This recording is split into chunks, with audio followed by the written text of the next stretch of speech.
This video was recorded on a security camera in a Cleveland park, and it shows Tamir Rice moving in and out of view.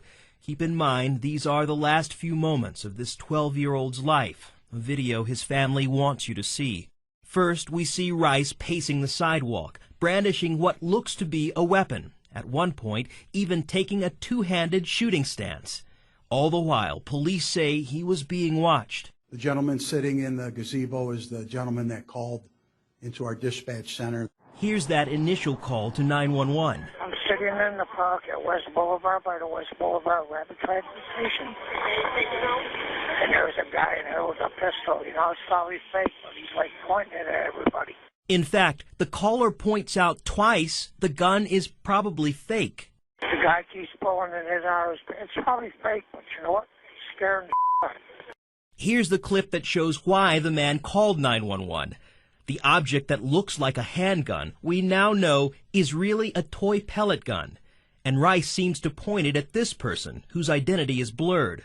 Police say he's also seen here reaching for his cell phone, then having a conversation.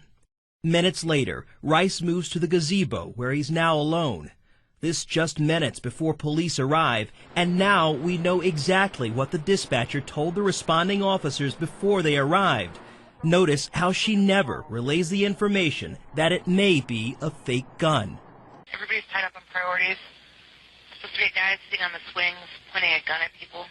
A few seconds later, she describes Rice, but again, fails to pass along the words the 911 caller used about the gun probably being fake.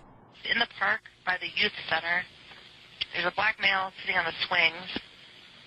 He's wearing a camouflage hat, a gray jacket with black sleeves.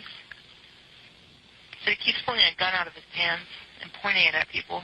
What happens next happens very quickly. Officer Frank Garmack driving and Officer Timothy Lohman in the passenger seat. The officers ordered him to show his hands and to drop the weapon, and the young man pulled the weapon out, and that's when the officer fired.